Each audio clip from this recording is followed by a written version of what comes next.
Hey everyone, welcome to Informed Dissent, a news podcast that brings you dispatches from the gender culture war. I am Ben Appel, the author of Cis White Gay: The Making of a Gender Heretic, which will be published on November 4th and is now available for pre-order where books are sold. I'm here with my co-hosts, author and needle felter, Lisa Sellen Davis, gender clinic whistleblower and co-executive director of LGBT Courage Coalition, Jamie Reed, the disenchanted transsexual Corey Cohn, and we are missing Sarah Mittermeier today. She's out, but we are joined by Leor Sapir, definitely a friend of the pod and all of us. Leor Sapir is a fellow at the Manhattan Institute. He holds a PhD in political science from Boston College, and he completed a postdoctoral fellowship at the Program on Constitutional Government at Harvard University. Since joining the Manhattan Institute, he's become a widely recognized thought leader on topics related to pediatric gender medicine, education policy, and culture. He's a regular contributor to City Journal. You should read his articles, his trove of articles, because they're brilliant. And he has co-authored amicus briefs for lawsuits on parental rights and education, and is lead author of an important letter to the editor in the peer-reviewed academic journal, The Archives of Sexual Behavior on, quote, rapid onset gender dysphoria. So welcome, Leor. Right before we started recording, typically I do a lot of different headlines. There's one major headline, so we're going to kind of get right into the conversation. On Wednesday, the Supreme Court announced that it had ruled 6-3 to uphold Tennessee's ban on puberty blockers and cross-sex hormones for minors. So it ruled that the Equal Rights Amendment, I'm sorry, the Equal Rights, what is it? The clause Civil Rights Protection Clause of the 14th Amendment. Of the 14th Amendment did not apply here. And that ban can stand. And so in the 20 plus states, this protects the 20 plus states that have passed bans. It protects those and will allow those to be upheld. And then we'll kind of see how everything unfolds from here. But we want to get right into it. So, Leor, welcome. You were beginning to say something before we started recording, and then we said, wait, don't talk yet. Let's start this conversation. I don't remember what it was. Well, we were talking about the Nicholas Confessori article about the Skrmetti case, which we can get into, but before we do that, because I do want to ask Leor about that, I want to have Leor go into the nitty-gritty of this decision, because I think it's more complex and narrower than just now everybody can ban this. That's not actually what the case was about, and it's not actually what it says. So can you explain for the people who don't spend all day thinking about this? I guess there are 6 or 7 people in America who don't spend all day thinking about this. What was actually at stake in the case? What was the question at the heart of this case? Well, the question at the heart of the case is whether HB1, which is the law passed by Tennessee, is unconstitutional, whether it infringes upon the constitutionally guaranteed rights of people in the state of Tennessee in a way that violates the Equal Protection Clause of the 14th Amendment. As is often the case with cases that have a constitutional dimension that bubble up from the lower courts, the Supreme Court granted cert, agreed to hear the case, and decided that no, there is no grounds for saying that laws that restrict these interventions based on age and medical purpose, that's the way the court framed it, infringe upon equal protection rights. So one question that everybody's asking is, well, how narrow is the ruling? What's its applicability? What does it mean for the states, for lower courts? I think that's actually fairly straightforward. What the court said is that these laws, when they are challenged on equal protection grounds, lower courts have to apply the lowest standard of judicial scrutiny, which is known as rational basis. And if you want, I can kind of give a very brief explainer of how equal protection analysis works. But the bottom line is, under the rational basis standard, a state, all a state has to do to have its law survive in court is show that there's some conceivable justification. It doesn't even have to be the actual justification that animated lawmakers.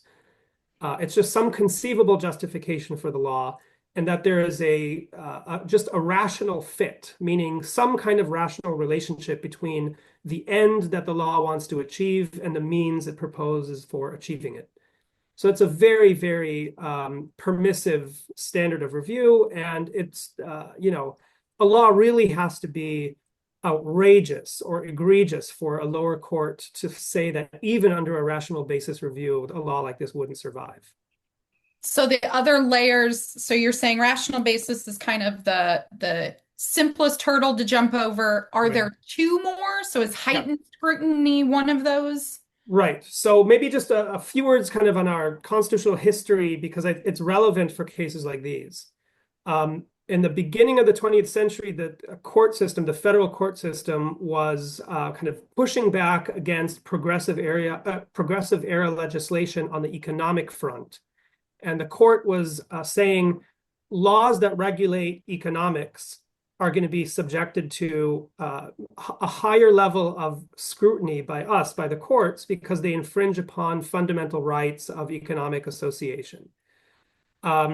In 1937, the court, in a case called Caroline Products, the court had a famous footnote in which it basically said, from now on, we're going to apply the higher level of scrutiny to laws that draw classifications or impinge upon the interests and rights of discrete and insular minorities. And of course, they had African Americans in mind. And sure enough, 15 years later, 16 years later, we get Brown versus Board of Education. Fast forward about a decade or so, and you start to see the cases dealing with claims of sex discrimination. On the grounds, originally, the argument was that discrimination against women, meaning laws that said men can do this, but women can't, are like laws that discriminate on the basis of race. So a lot of American legal history is development through analogy. And those analogies can be more persuasive, they could be less persuasive. And of course, the more abstract the analogy becomes, usually the less persuasive it is. And I think what we're seeing unfold now with regard to trans issues is, again, another example of the use of analogy, in this case, an analogy that simply doesn't fit within our constitutional jurisprudence. And I think that that's kind of what the court was trying to get at. But initially, the Supreme Court agreed that sex is like race. A few years later, it walked that back a little bit and said, no, wait a second, there are actually relevant differences between men and women in a way that we can't say in terms of, whites and blacks. And so we need a third tier. We need something in between strict scrutiny and rational basis review. And that's when they came up with the term intermediate review. And so if strict scrutiny is applied to laws that have a suspect classification, that's another legal term. Intermediate review is applied to laws that have a quasi-suspect classification, and sex is a quasi-suspect classification in American jurisprudence, in American federal law. There are some, law professors who will tell you that all of that is bullshit, pardon my French, that there's no such thing as intermediate scrutiny. Intermediate scrutiny, they'll argue, is nothing more than judges doing strict scrutiny, but allowing themselves to do it without as much rigor and legal reasoning. I think there's something to that objection, but let's just assume that there is this third in-between tier. So that's what the ACLU and the Biden administration were hoping that the Supreme Court would do here. And their strategy was a little bit more clever, I think, than people give them credit for. They were saying something to the effect of, look, you might agree with Tennessee that there's a reasonable case to be made against these interventions in kids, or against imposing some restrictions, all restrictions, whatever the case may be. But that is a question of fact that has to be adjudicated in the lower courts. And the only way the courts will adjudicate that question in the first place is if they have to, because they're looking at these laws under a more exacting legal standard. Got it. Okay. So they were basically trying to send the Supreme Court the message of, look, you don't have to decide whether Tennessee is right. You don't have to decide whether these interventions are a medical scandal or life-saving medically necessary care. But if the courts are to decide those questions, they can only reach those questions within a context of intermediate scrutiny. So all you have to do, Supreme Court judges, is just agree with us that that standard applies. Now, of course, they knew that if the Supreme Court approves of that standard, liberal judges in the lower courts will use that to strike down all of these laws. They know that, of course. That's kind of the unstated premise of their petition. So to pick up on a couple of things you said, but one about the analogy, because the analogy that not only came up during the arguments, but came up with me in a conversation I had with a very famous constitutional law scholar who will remain unnamed, is that the analogy is race segregated bathrooms, and the sex discrimination argument is the but-for argument. So the reason they won in Bostock, in which it was found that it was a form of sex discrimination to, for instance, fire a transgender woman for dressing, quote unquote, as a woman, is because but for the sex of the person, that would have been okay. If a woman had worn those clothes, she would not have been fired, but a male person identifying as a woman wearing those clothes would be fired. And so the ACLU was trying to argue in this case that a natal girl could get estrogens, but for this transgender girl's sex could not get them. Although that is not true, that you can get estrogens to align yourself with the purpose of your sex. You can get estrogens to control your period or birth control. I guess, unless I'm wrong, I don't know of cases, although it is true for natal males.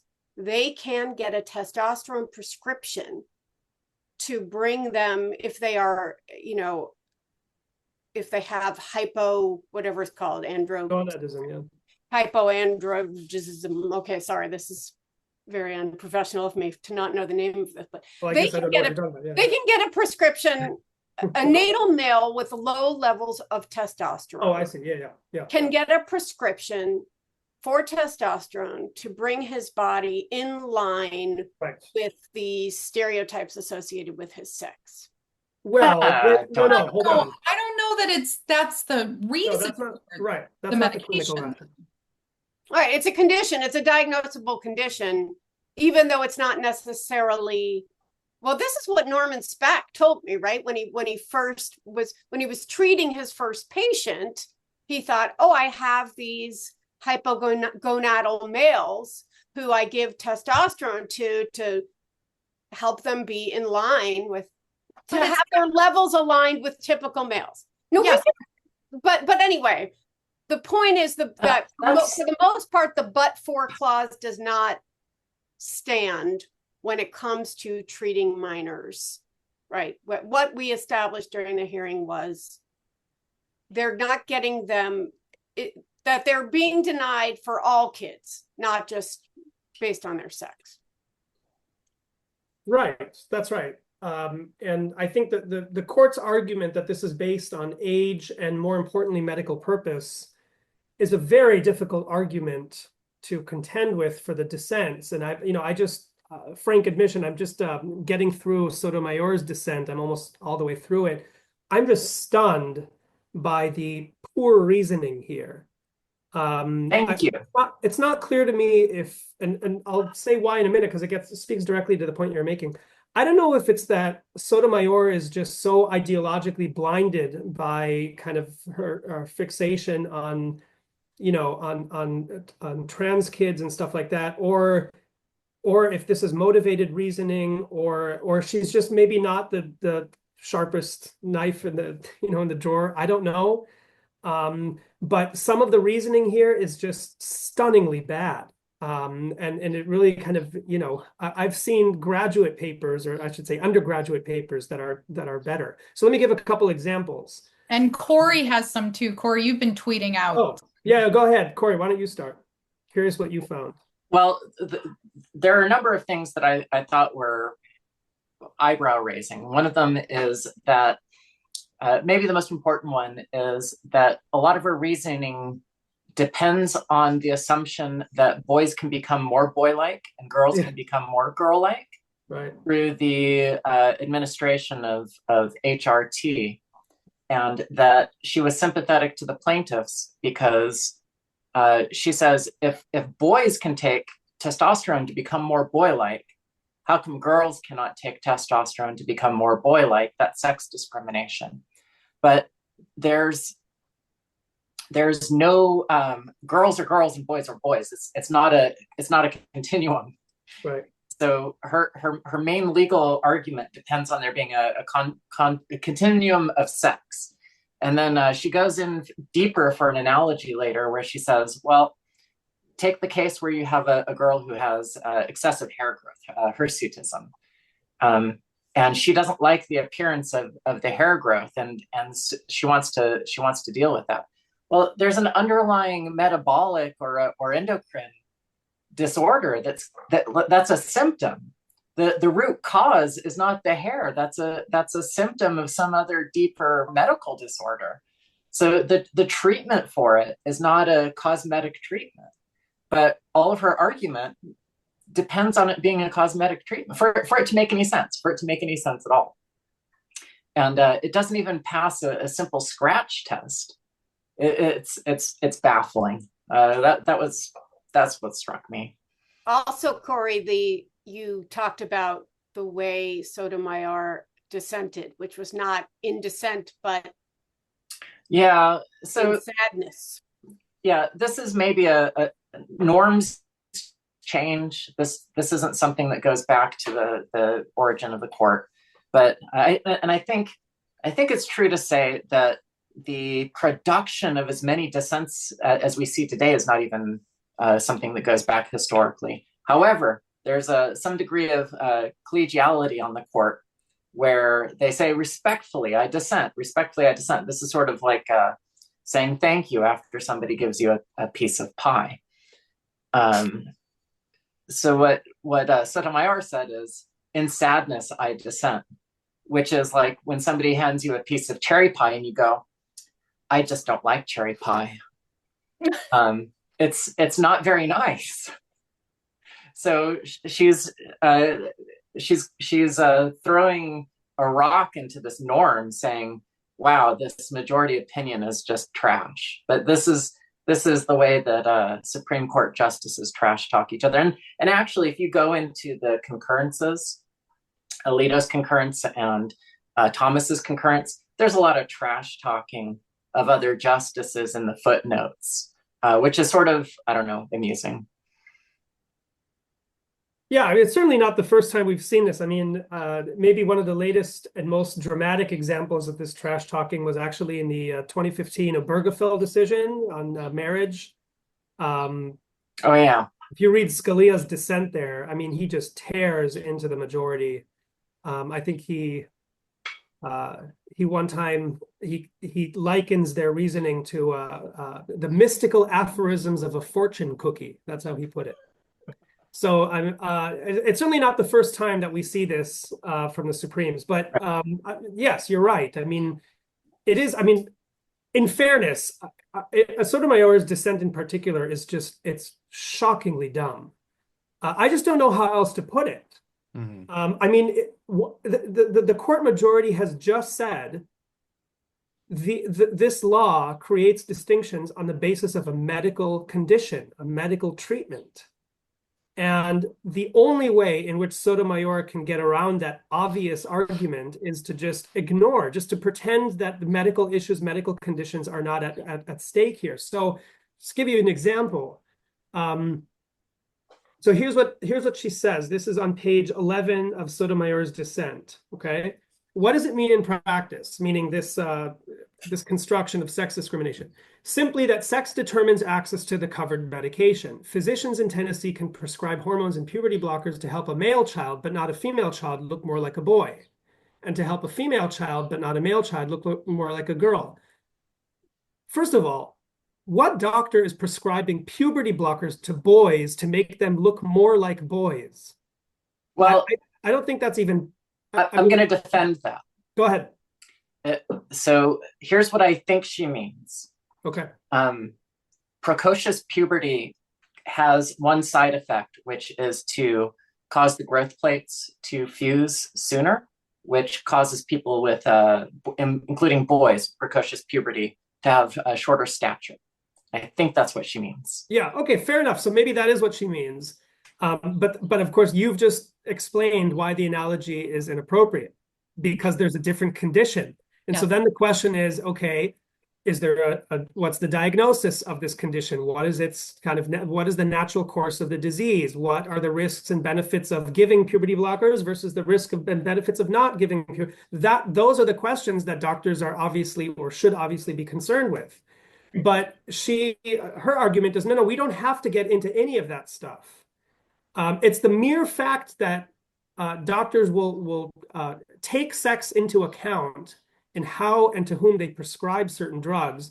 That in and of itself creates a constitutional infringement, or at least a presumptive constitutional infringement, which is just, again, it's like me telling you to describe Newtonian physics in two-syllable words. It's just shockingly dumb. That's not how medicine works. And that's not how lawmakers and judges should think about their role as policymakers or as regulators when they're talking about medicine. So then she goes on, the next paragraph, she says, like any other statute that turns on inconsistency with the protected characteristic, SB1 plainly classifies on the basis of sex. A simple analogy illustrates the point. Suppose Tennessee prohibits minors from attending any services, rituals, or assemblies if done for the purpose of allowing the minor to identify with a purported identity inconsistent with the minor's religion. No one would seriously dispute that that rule classifies on the basis of religion. Whether the law prohibits a minor from attending any particular religious service turns on the minor's religion. Okay, but what's the obvious difference here? It's that you are not talking about a situation in which this is just a matter of autonomous belief or autonomous religious practice. You're talking about a third party, doctors, prescribing medications. It's not the same thing. And in fact, I think, and I said this today, I think on X, that this paragraph shows pretty clearly that Sotomayor, probably because she has been led to think this way by the ACLU and the Department of Justice, sees these medications as nothing more than an expression of individual autonomy. She sees doctors as nothing more than facilitators for self-expression. In other words, this is a perfect example of how you reduce medicine to consumerism. Yes.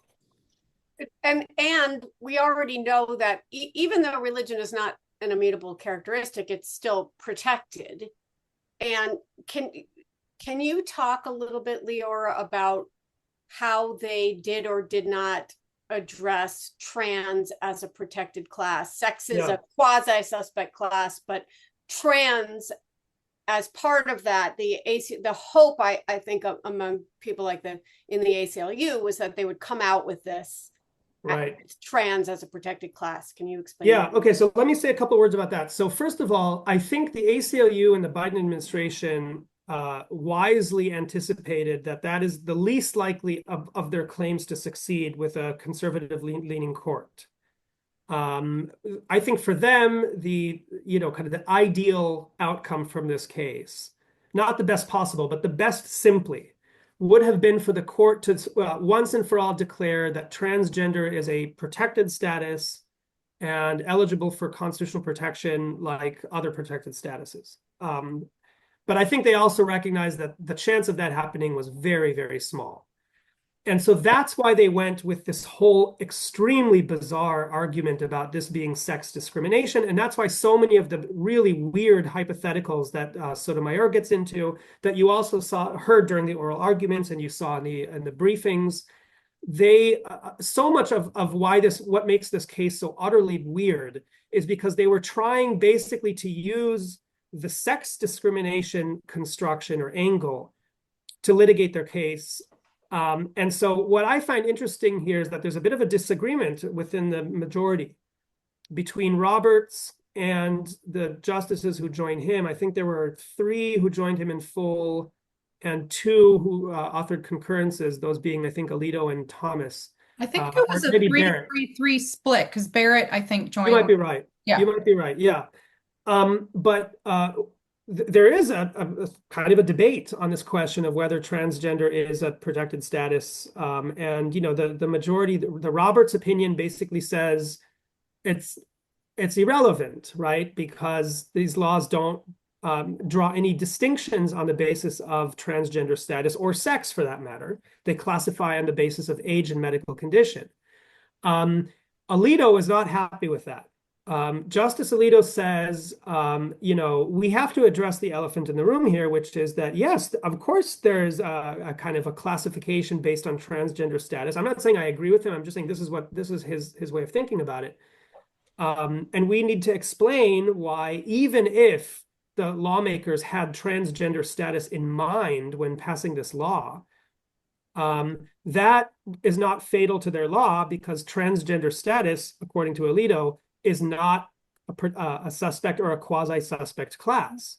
And Justice Barrett says something very similar. Yeah, can I quote Barrett here? Go ahead. So I think Roberts was being very kind and not even including this in the decision, because she says here, they're talking about this as a quasi-suspect class. I'm going to quote from this. The American Psychological Association similarly uses the phrase transgender youth as an umbrella term to describe varied groups with many diverse gender experiences. And that's from a American Psychological Association Curie brief, or amicus brief rather.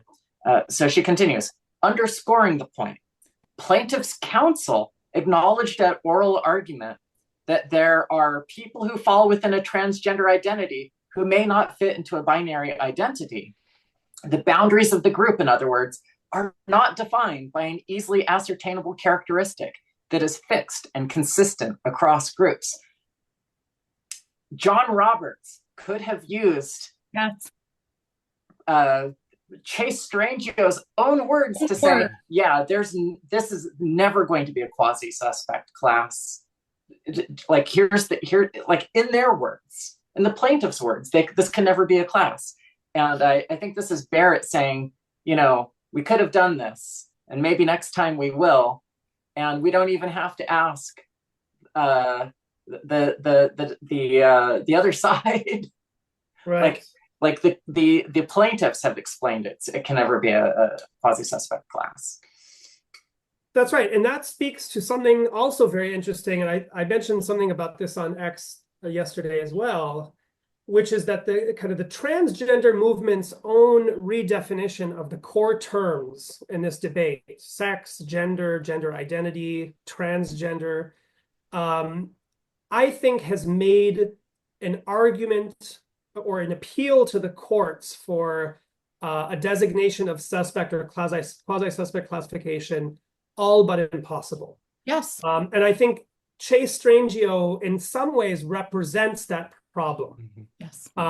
Because Strangio is, of course, a very, very committed devotee to this new kind of queer theory inspired understanding of human nature. And if you think about how transgender is defined today, meaning the definition given even by mainstream organizations like the American Medical Association, the American Psychological Association, makes it indistinguishable from kind of garden variety gender nonconformity. I mean, they like saying being transgender is not the same as being gender nonconforming, but their own definitions explicitly say that the two are the same thing. Mm-hmm.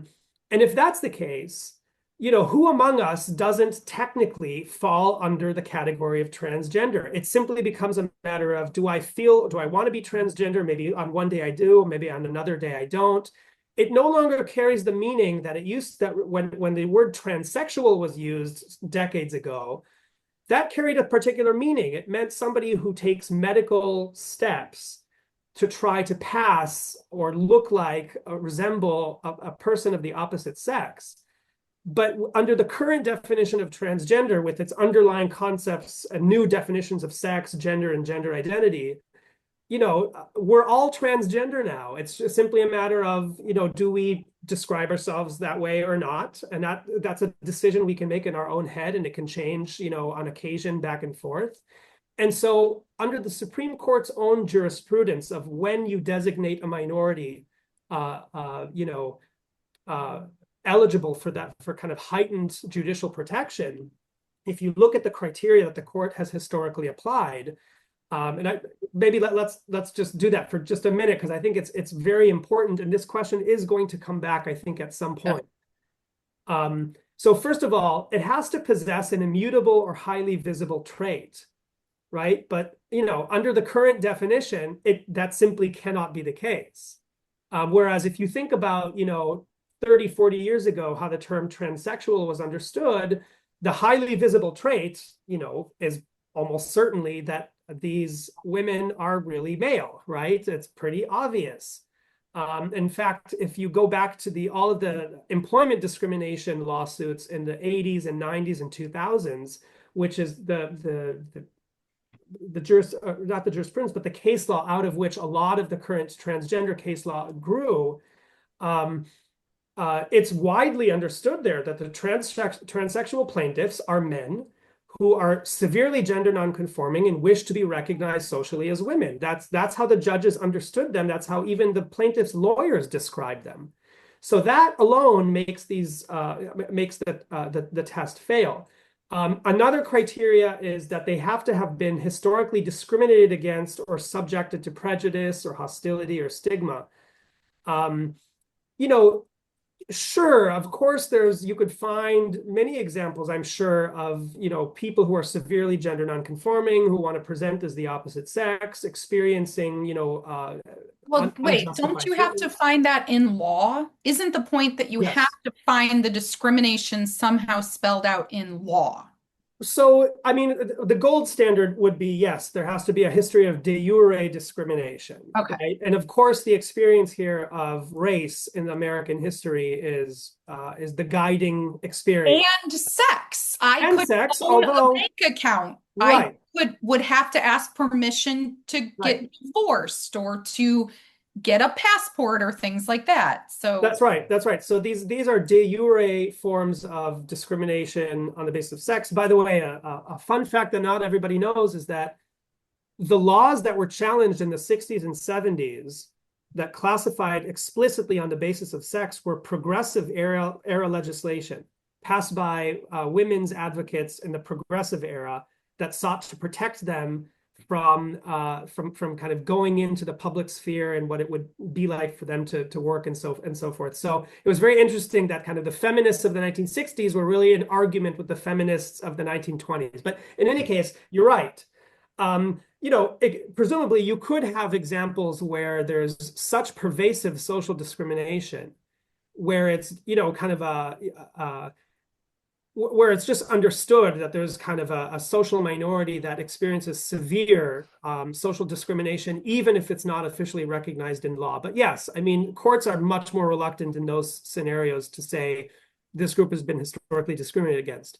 A third criteria is that the group has to be powerless in the political process. This is actually, I think, maybe the most important point. So the test in legal terms is that it's a discrete and insular minority. And of course, the experience of race is, again, the gold standard here.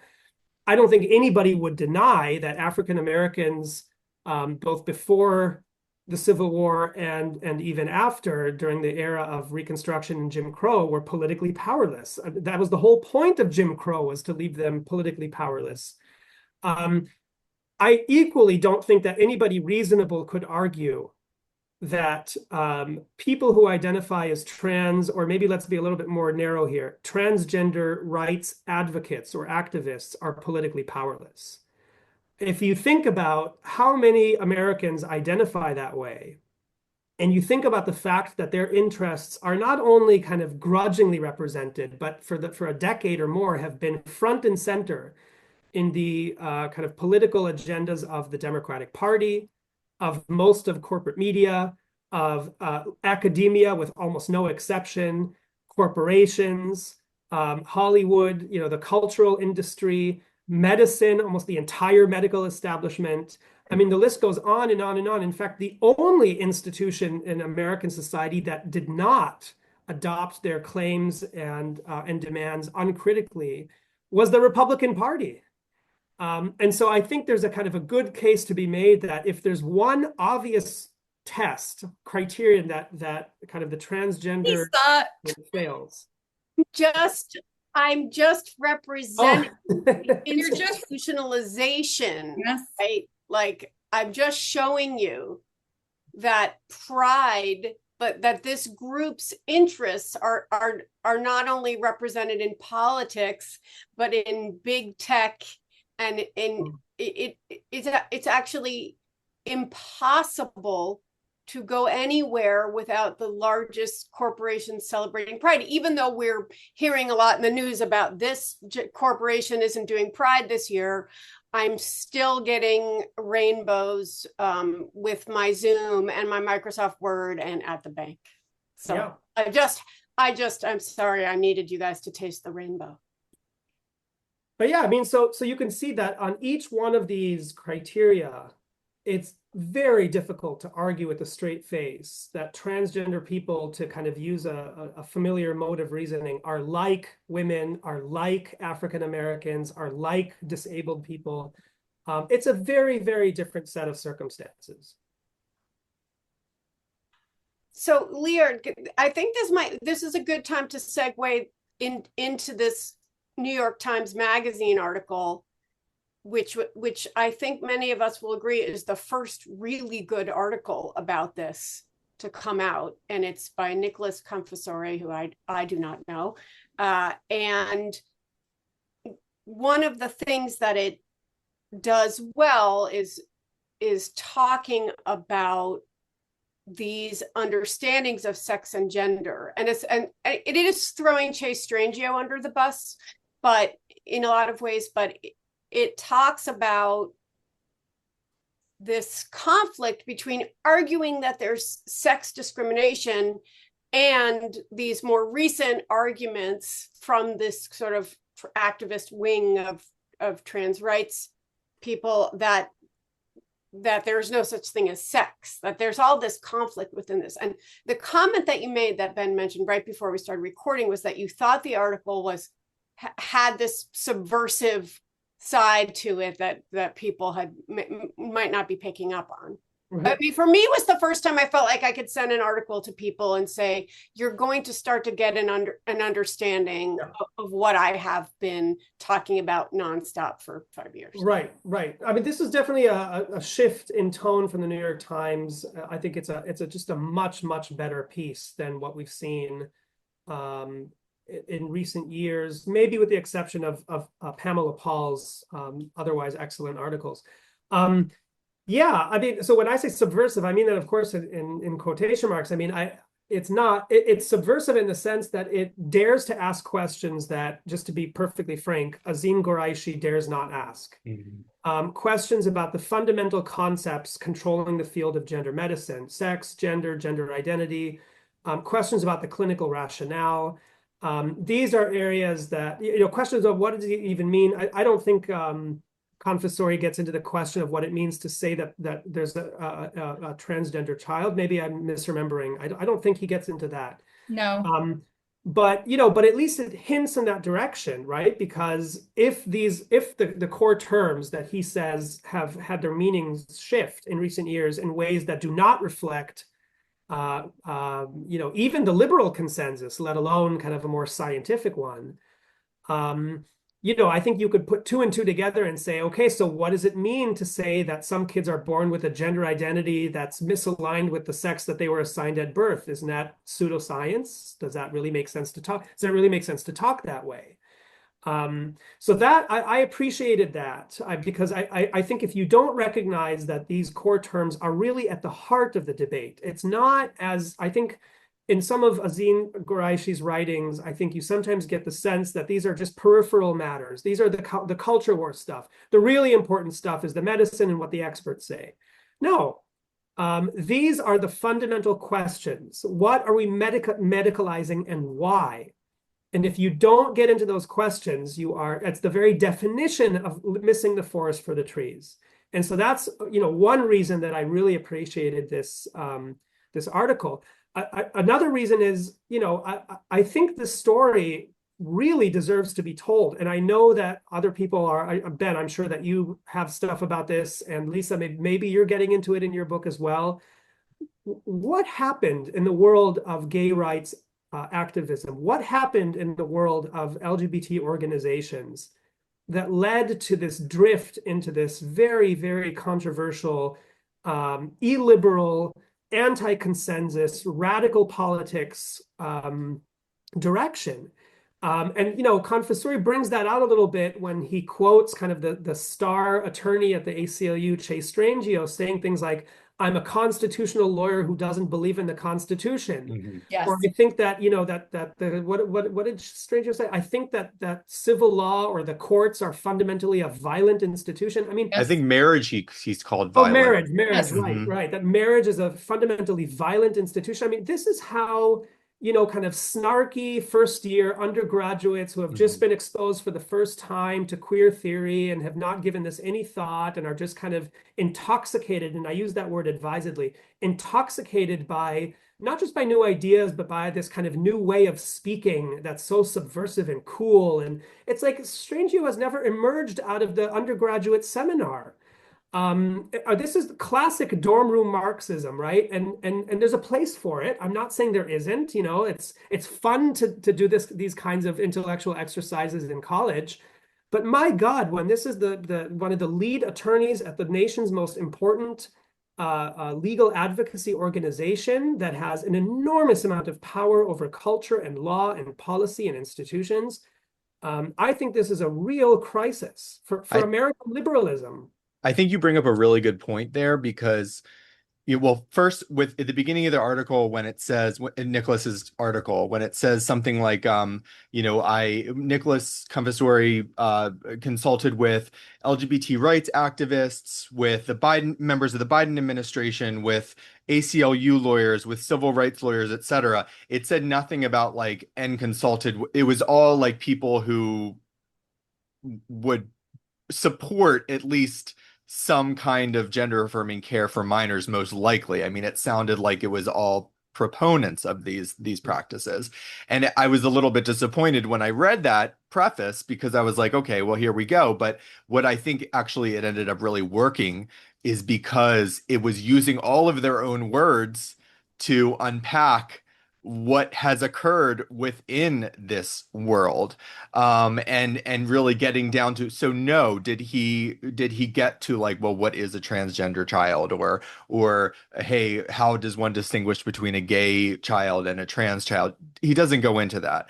I guess we're just not there yet in that subversiveness of the conversation, but it did really help because it was using all of those organizations' own words, and I think it would have hindered the piece in the eyes of a lot of New York Times readers if it was using the words of people who were opposed to it. So that's a really good thing. But you brought up I do write about that exactly in my book about what happened to the LGBT organizations. But you bring up a good point in that Strangio has not exited the queer studies undergraduate seminar, and using that language, but this is all part and parcel of young people, of radicals, and of children leading the way. I mean, children are leading the way. Joanna Wilson Kennedy, children should lead the way. I mean, it's all about Diana Aronsaft. Children are leading in this.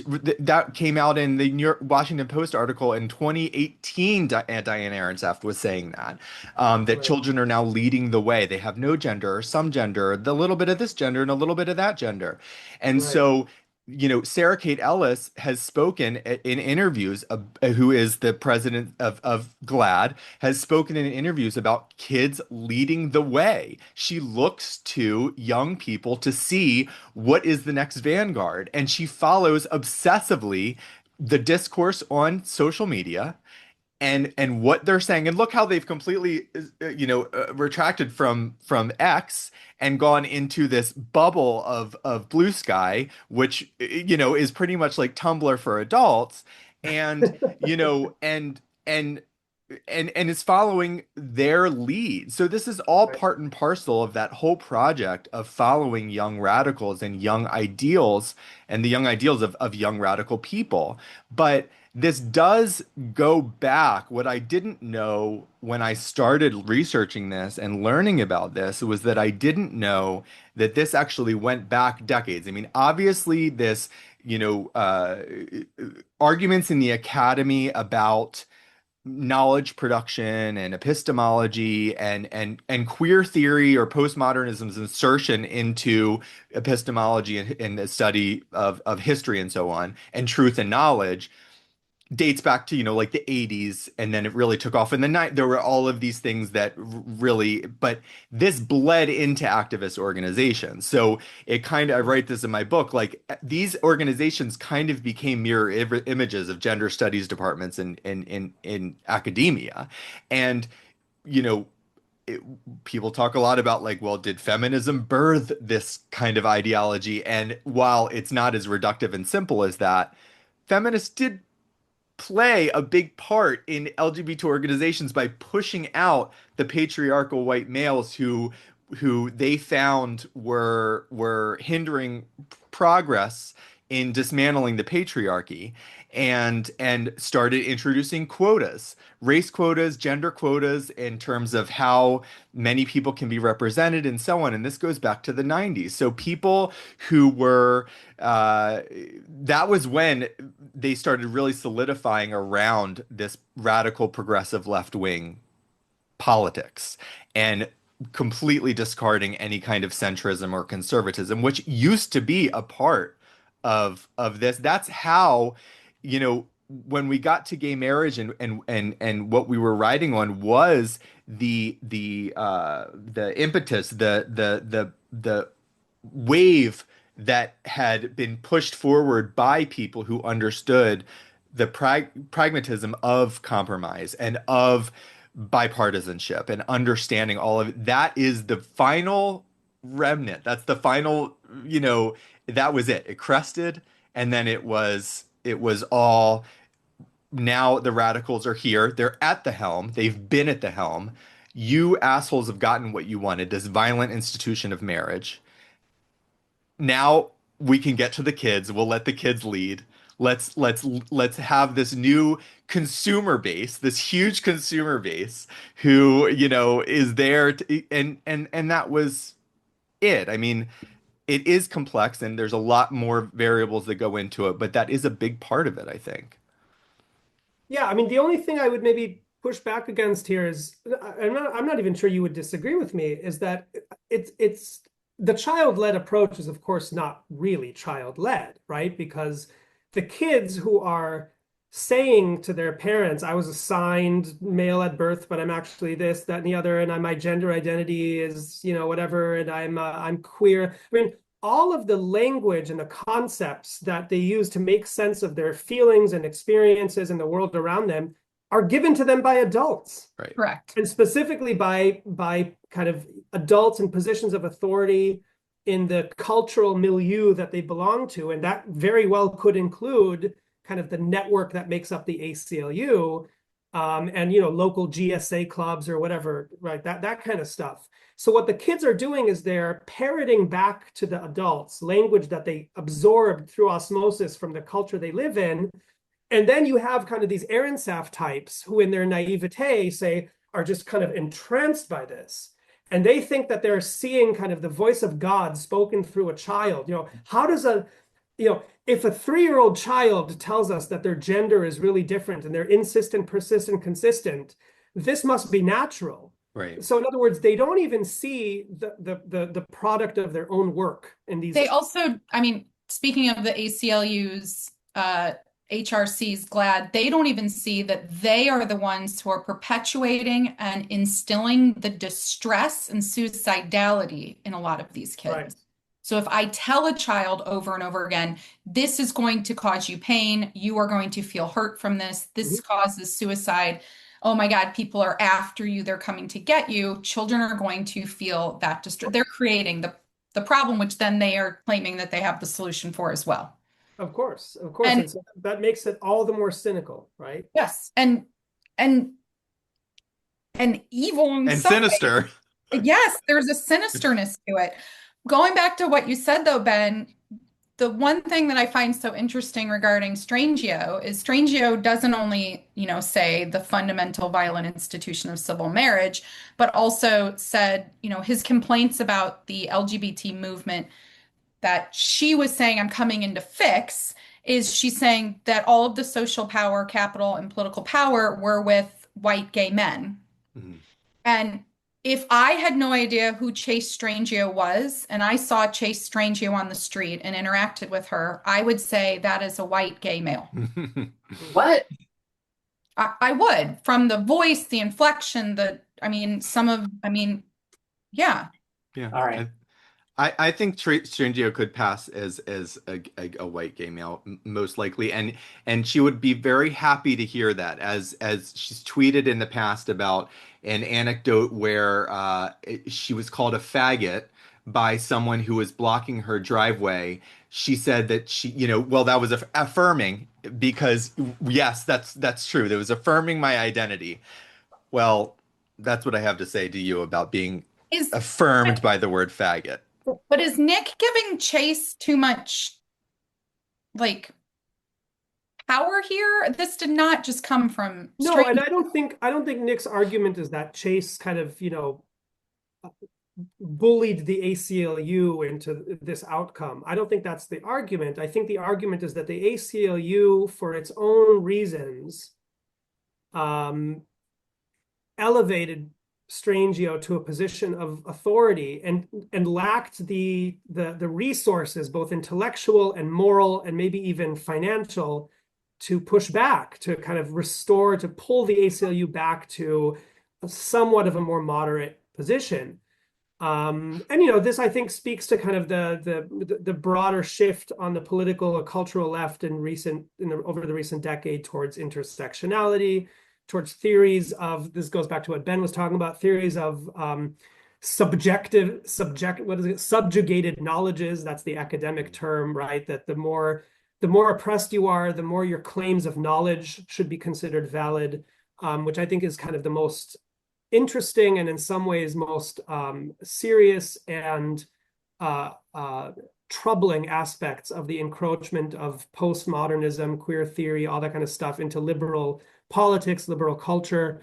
It's the claims about knowledge, what we can know and why.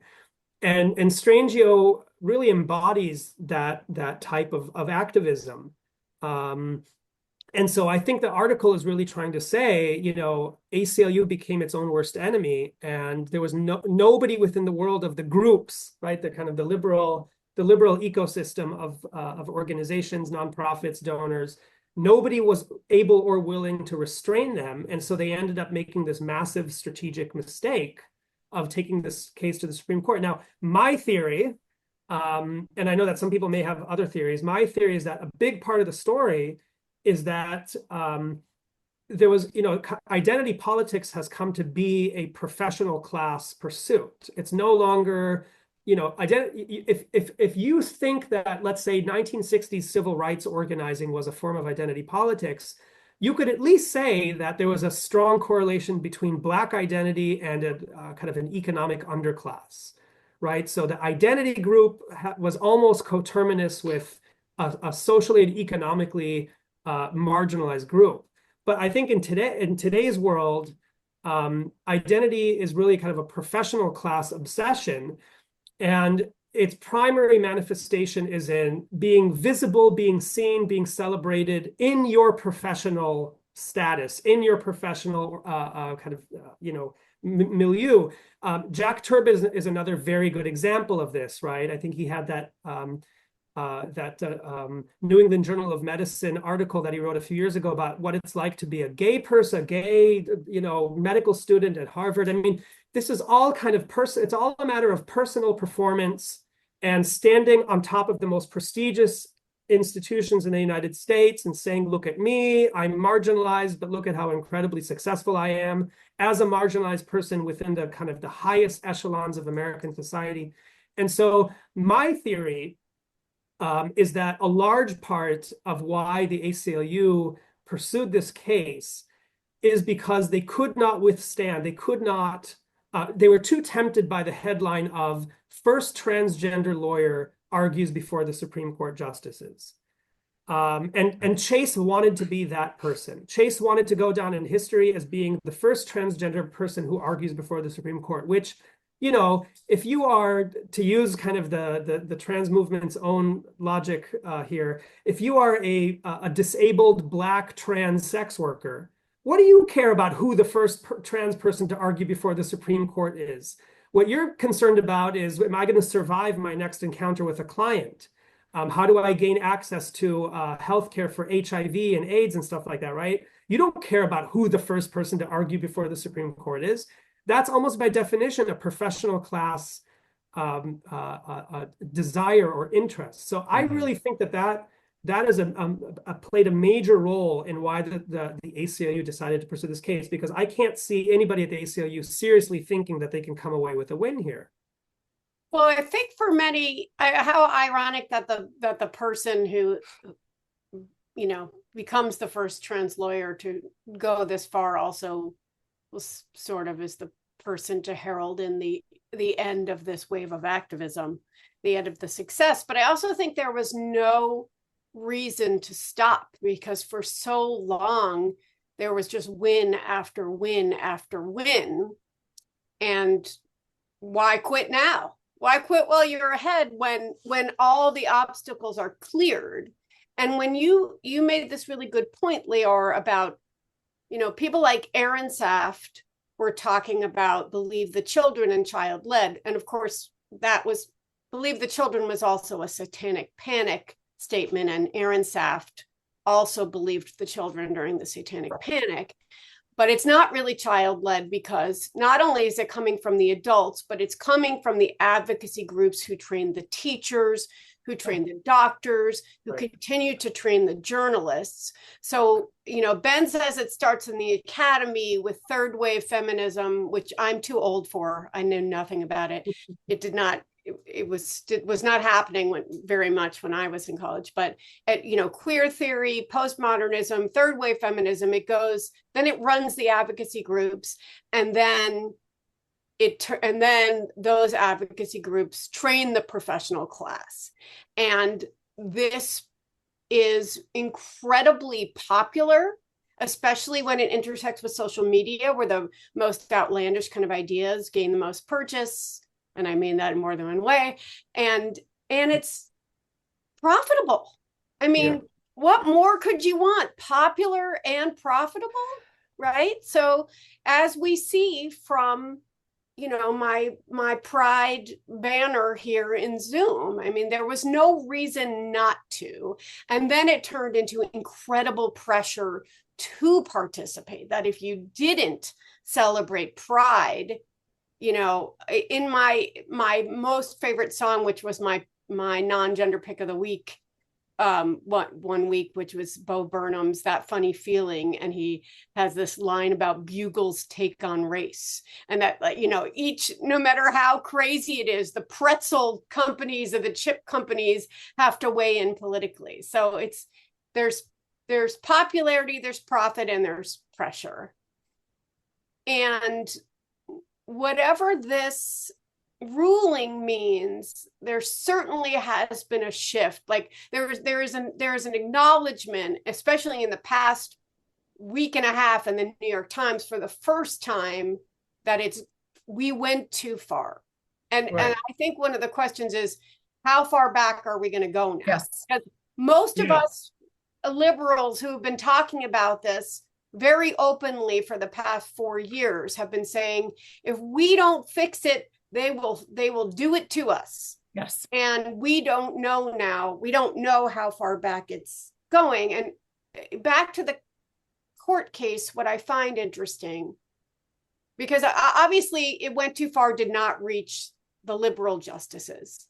And the last 4 or 5 rulings, they all were unanimous, right? But this one broke down along party lines. And I just wonder if you have thoughts about that. I mean, because this continues to be an issue that is different from all others, that the people, that the liberals and gays and lefties who communed with the right wing are heretics, whereas you might be celebrated for being bipartisan on any other issue. This is the hardest issue.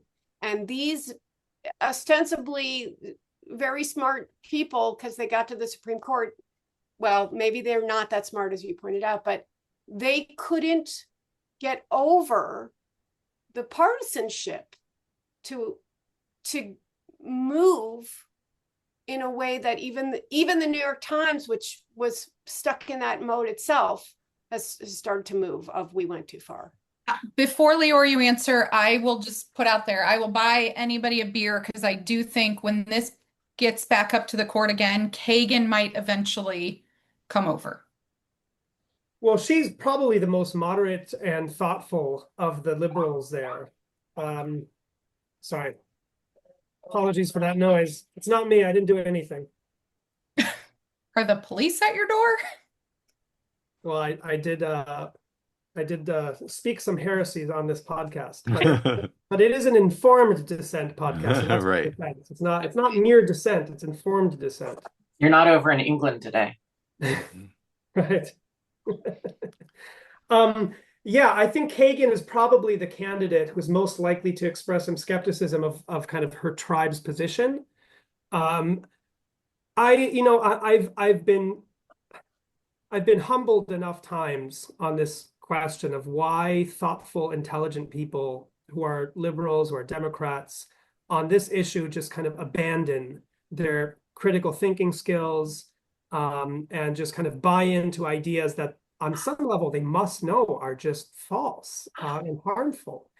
And I sometimes wonder if we're overthinking it. If it might not be more complicated than, Sotomayor and Ketanji Brown Jackson and maybe even Kagan truly believe that this is just gay rights 2.0, right? They don't want to be caught on the wrong side of a new civil rights issue. They know that gay people had to kind of, fight uphill and gain acceptance and understanding. And there were a lot of people who initially did not extend that acceptance and understanding who now do and regret it. And it's embarrassing for them if they travel within kind of liberal circles. And they say, you know what, I don't want to be caught on the wrong side of this. I'm just kind of going to hold my finger up to the wind. And it seems like the right side of history, and that term to me always means the right side of progressive public opinion as distilled by the New York Times. That's what history means. The right side of history is to acknowledge that trans kids exist, that, that some of them need life-saving medical care. The right side of history, Lisa, and I think this is something that you have taught me in this fight in particular, and that is that liberals are the kind of people who just trust institutions. They trust experts. They cannot, for the life of them, fathom the possibility that the entire medical establishment, as represented by, powerful medical associations, got this one wrong. It's inconceivable. And when you add to that Republicans are on the other side of this, that seals the deal. And I think the liberal judges, it's not much more complicated than that. It's trans kids are real. They're gay kids 2.0.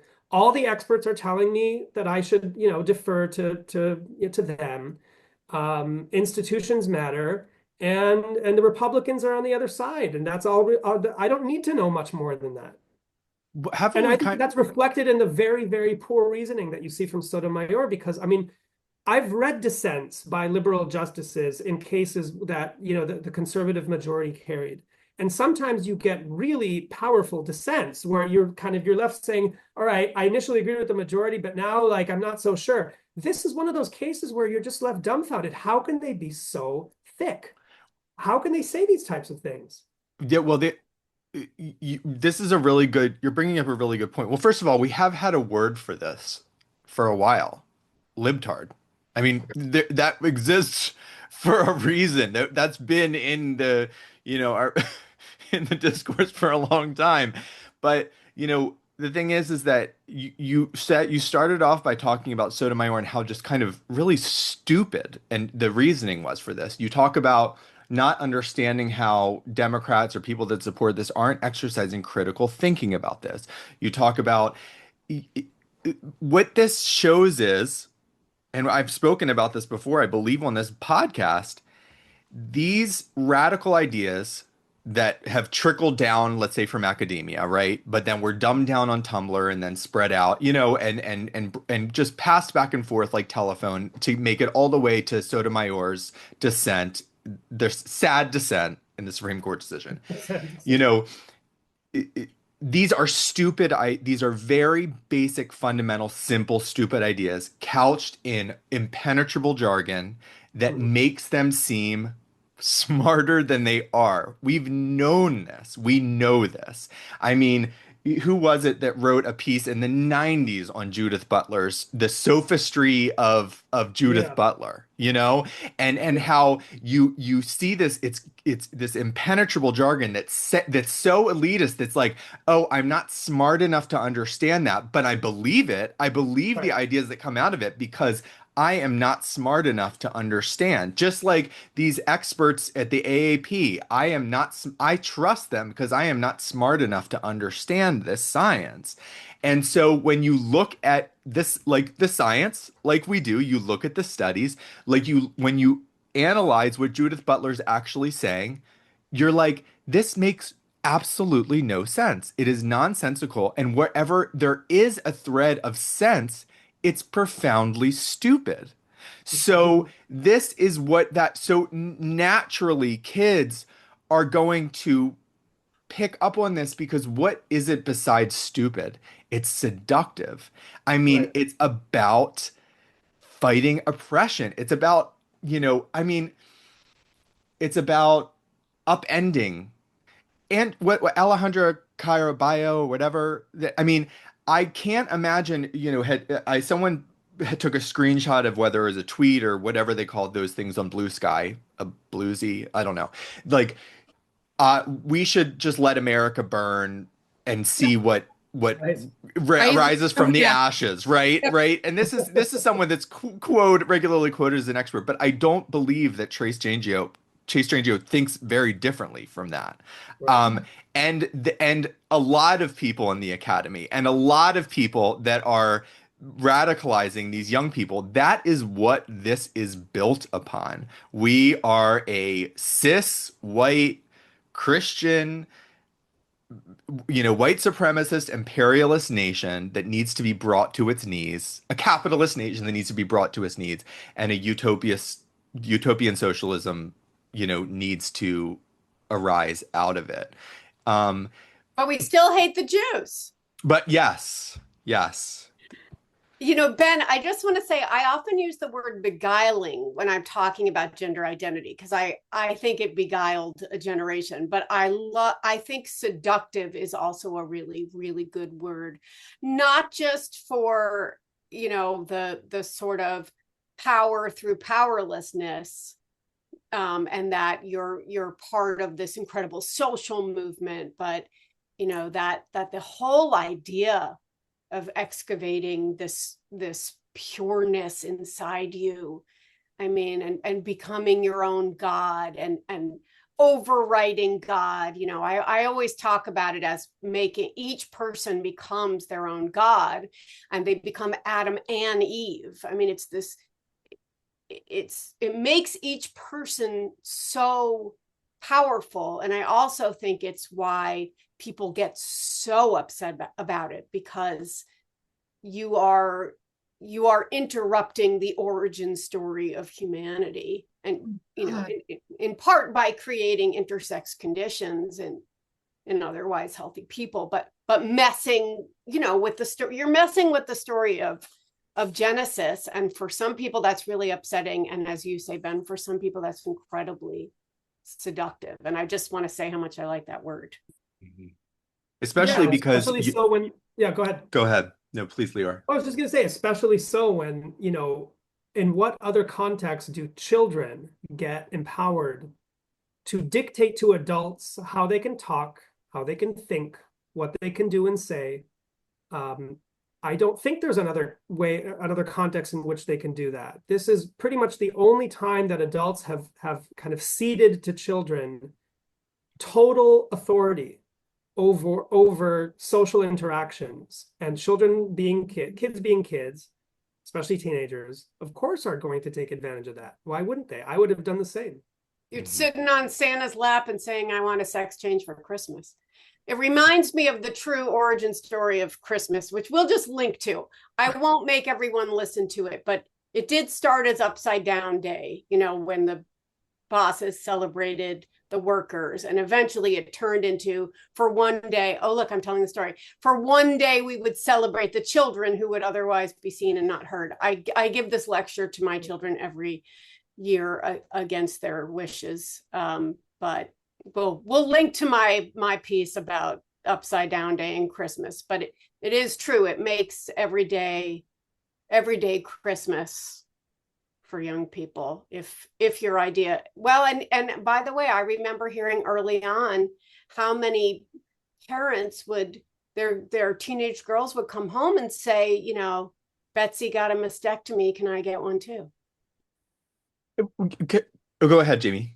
Well, I was just going to see, could we segue over to see what are the real world implications and how is Skrmetti going to fall out through, maybe the state landscape next year? And then we could do our non-gender recommendations. And I'll also, Yeah. speaking of Christmas, Lisa, I got on a Zoom earlier today and immediately somebody said Happy Skrmetti Day and would like us to start, remembering Skrmetti Day next year. Yeah. So Corey, were you going to say something before we? No, I was going, yes, and your setup there, your segue, Jamie.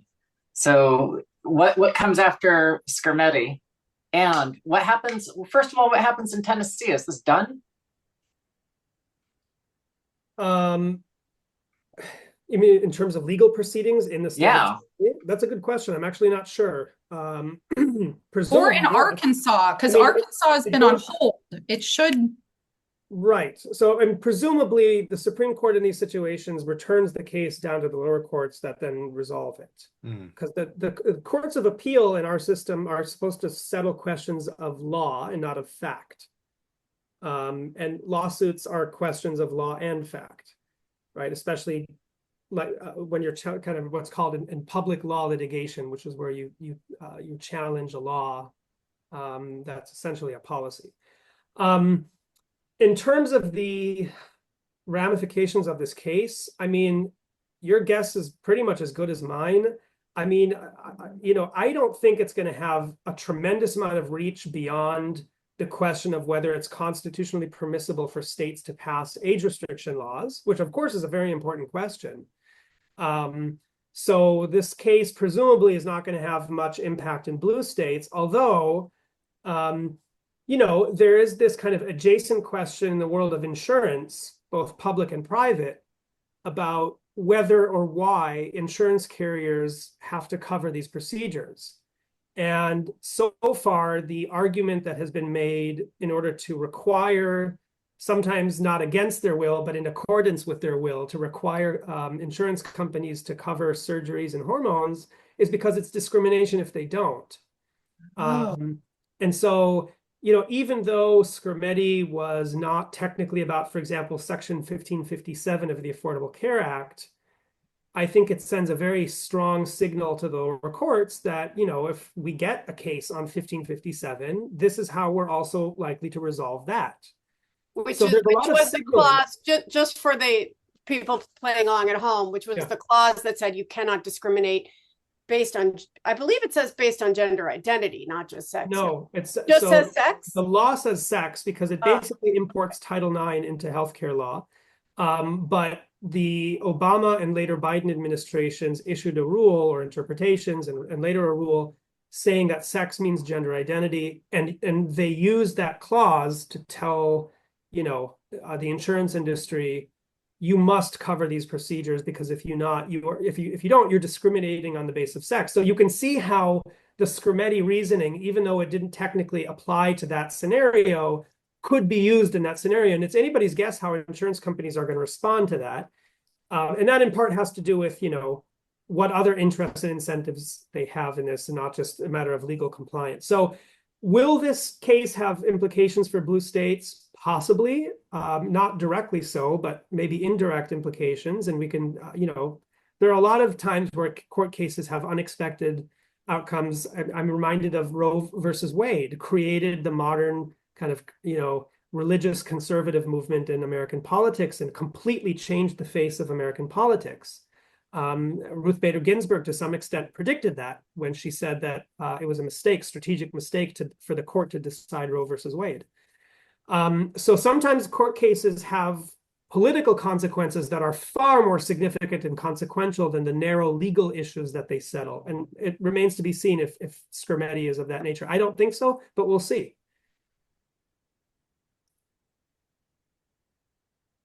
I have some hope just in some of the states where I've testified, the other side was using this court case. They were saying things like, oh, if you pass this ban, it's going to be challenged right away. And the Supreme Court, Skrmetti hasn't been ruled on. We don't know. You're wasting the taxpayers' time and money, because if you pass this law, it won't be upheld. I do think it gives us a little, it at least buys us out of one of their arguments. It gives us an easy, oh, no, this has already been decided. You can pass this ban. It passes muster. Right. So in some ways. And like I said, I said this to the Free Press yesterday or the day before. I hope that a second order effect of this lawsuit is to draw more public attention to the underlying issue itself. And it could very well have that consequence. It could also have the opposite consequence of making people who otherwise would be open to considering the medical and ethical issues more inclined to think about this in kind of the abstract language of rights, to kind of blame the Supreme Court and the conservative majority, to focus more on the politics than on the underlying medical issues. Like, I'm sad to say a lot of New York Times coverage on this issue until Confessori's piece, a lot of their coverage has been just kind of dabbling in the medical controversy, and then, spending 80% of the article talking about the politics of it. I hope, not too optimistic, but I hope that maybe Skrmetti changes the calculus a little bit, so that people at mainstream liberal outlets who are technically on this beat will start digging a little bit deeper on the medical issues, and not just being obsessed with how they play out politically. Not to prolong this too long, but just speaking of the medical issues and pulling away and opening up that dialogue, when we're talking about Sotomayor's dissent, when we're talking about these opinions and the way it was argued before the court, everybody takes for granted or presupposes that what is true is that you can induce an opposite sex puberty in a child's body. So you can induce a female puberty in a male's body, yes. or you can induce a male puberty in a female's body. They also presuppose that, and this has been presupposed for a long time, and I don't think it necessarily was brought up here, but that you pause puberty, and that regardless of when you commence it, if you've taken off blockers, that puberty will commence as normal. So when they talk about comparing this to precocious puberty, it's like the glaring obvious difference is these kids eventually go through puberty, Right. at a normal, typical window in their timeline of their life. Right. What we're talking about is permanently impeding kids from going through puberty. And they say, well, that's not true. We're putting them through the right puberty. No, you cannot manufacture an opposite sex. Now, I say, no, you cannot induce an opposite sex puberty in a body. That's true, right? I mean, am I talking at my ass, or is Not, it? but I saw somebody tweet this also, because I don't know who wrote it but they were saying, somebody wrote, basically, you could induce a female puberty in a male, and somebody tweeted out, "Oh, I'm sorry. Since when can men menstruate? Right. When will boys ever menstruate? They won't." Like it's not some simple Corey. Yeah, done. Oh, yeah. But yes, you're right, Ben. Everyone in there does not go well into the Right, medicine. but also like puberty is not just the sum total of physiological changes in the body. It's a very complicated interaction between physiology, psychology, and how a kid starts to relate to his peers, to Oh, society. yeah. I mean, it's all of that stuff together is what we call puberty, going through puberty. I mean, when we talk about puberty in our normal kind of day-to-day, language, we don't just mean, your genitals are changing and you're now able to produce sperm. When we say something like, oh, yeah, the kid is being really difficult at school, it must be because they're going through puberty. We don't mean it's because simply that their hormones are flushing their bodies now. We mean that is causing certain psychological conditions, that correlates to social experiences, them struggling to figure out how to fit in, how to be respectful, how to be deferential to authority, when to challenge it, all these kinds of things. So, the physical and the psychological and the social are so linked together in such a complicated way. I mean, it just shows you the hubris of thinking that you can just take a syringe and take a kid and put them in a situation where they're going through the puberty of the opposite sex. I mean, even if you could completely mimic on a physiologic level the puberty of the opposite sex, which you can't, exactly for the reason you just said, Jamie, even if you could do that, they would still not technically be going through a female puberty. They would be going through some kind of hybrid male-female puberty, the consequences of which we don't even begin to understand. But these are the kind of the basic questions that, to me, are at the center of this debate, and that, I'm thankful that even though Confessori's piece didn't explicitly get into them, it at least hints in that direction and says, look, we can't ignore these fundamental issues. They're not incidental, they're fundamental.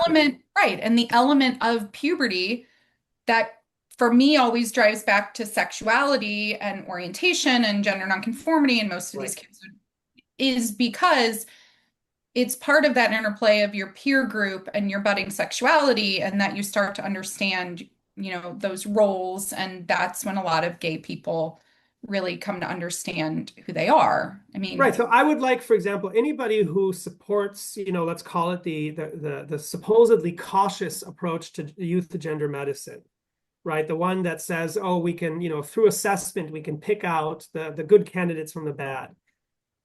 I would like somebody, a proponent of that position, to explain to me, how can a kid know that the distress that they have associated with their emerging puberty is because they're destined to become a lifelong transsexual as opposed to they're gay, if they haven't had a single sexual experience? How is that possible? It doesn't even register within the realm of possibility to me. It seems to me that having several sexual experiences, and we can get, now we're getting into dangerous territory. Right. But it's true though. How do you know M. Gesson wrote that stupid piece, and one of the first sentences was, don't even ask trans people how they know that they're trans, just like you don't even ask Black people how they know they're Black, or gay people how they know they're gay, or Jewish people how they know they're Jewish. I know I'm gay because of how my physiological body responds, and I know I'm Jewish because of the jokes my grandfather told me. Yes, but all right, let's do our non-gender if anybody's willing to talk to Leor about that, I hope they'll comment. And thank you, Leor. Thank you so much for coming on. Leor. Okay, I'm gonna do my Corey, you do your non-gender thing first. Why are you picking on me? You look like you had to leave. Okay, I'll do mine. Okay, it's high gardening season right now. Which is I love this part of the year right before everything starts to be pickable and ready to start eating things. I just wanted to give a shout out to tomato cages this week. They are life changing, and I need two more, and I need two tomato cages. Yes, and also if anybody wants spearmint, I have like copious amounts of spearmint, and if we can figure out a way for me to dry it, I will mail it to you. This is the closest I get to gardening, but whatever. Okay, that's mine. Tomato. Mine is this book. I don't think I recommended it already, and I finished it last night. And I also discovered something very exciting, which is that my name is in the acknowledgments, which I did not know. But I love Megan's new book. She is the best. She is the best, most muscular essayist in America. Megan Dom's The Catastrophe Hour, right? Yeah. Oh, right. That's right. I forgot some people listen. Leor, how about you? What do you got for us? Well, I thought that you meant like in terms of reading recommendations. Anything. Oh, it could be anything non-gender. Okay, anything non-gender. So one thing that's gender adjacent, but I think is much, much wider and more and kind of gets to some of the issues that we were discussing, you were discussing today, Ben, is the book Identity by Francis Fukuyama. It's, I mean, there are things I quibble with in that book, but on the whole, it's a short and very engaging read that kind of gives us a really good introduction to why we are where we are. If somebody wants to nerd out like me on why courts are uniquely bad institutions for making public policy, I recommend this book, The Courts and Social Policy by Donald Horowitz. It's an old book, but really, really good, especially for the judicial skeptics out there. And then one last book is because, when I think about this issue, I'm always thinking about groups and interests and incentives and not just ideas. I think there's a kind of a natural inclination to get sucked into ideas, which is important, don't get me wrong. But thinking about structures and incentives and things like that are also very important. So it reminds me that this is a really good book about teacher unions. It's called Special Interests by Terry Moe. And it's a long and a bit of a heavy book, but it's fascinating. It kind of walks through what teachers unions are, why they have so much power, and why their interests are almost always at odds with the interests of students. So anyway, those are my recommendations. Okay. Love it. Love Ben it. and Corey. Ben and Corey. Corey, what do you got? Well, it's not really a recommendation this week because I don't have one, but I'm telling you something that I'm interested in researching. So I'm gonna start doing some investigation in this, and I'll report back. But I picked up a set of 3 books this week, which I'm all digital, so maybe I'll have a chance to get through them pretty quickly. One of them is Lost Christianities: The Battle for Scripture and the Faiths We Never Knew. One is The Gnostic New Age: How a Countercultural Spirituality Revolutionized Religion from Antiquity to Today, and Orthodoxy and Heresy in Early Christian Contexts, Reconsidering the Bauer Thesis. So I am plugging into the first 3 centuries or so of Christianity, trying to figure out what that looked like, because I'm very interested in understanding some phenomenon that I see today in at least American churches, and I want to get a sense of how far back some of the stuff might go. Cool. And so if anybody else has recommendations that should be on that list, let me know. I might actually, Corey, because I took a really good Christianity class at Columbia by this great professor, Robert Somerville, and it was a huge overview of early Christianity, and I learned so much that I never knew. So I might have some recommendations for you there.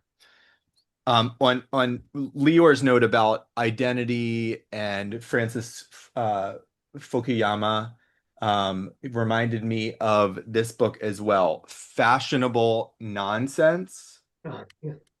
Postmodern Intellectuals' Abuse of Science. It's written by Alan Sokal and Jean Brickmont. They're 2 professors of physics. Brickmont's a theoretical physics, and Alan Sokal's physics. Very good explainer, enjoyable kind of breakdown of how stupid these ideas are. Well, I think that's it. Again, Leor, thank you so much for joining us. Thank you guys for having me. I love this podcast. I can never recommend it enough. So I was honored to be invited. Thank you. Very, very happy. And everyone have a great week, and we will see you all next week. Bye. Sounds good.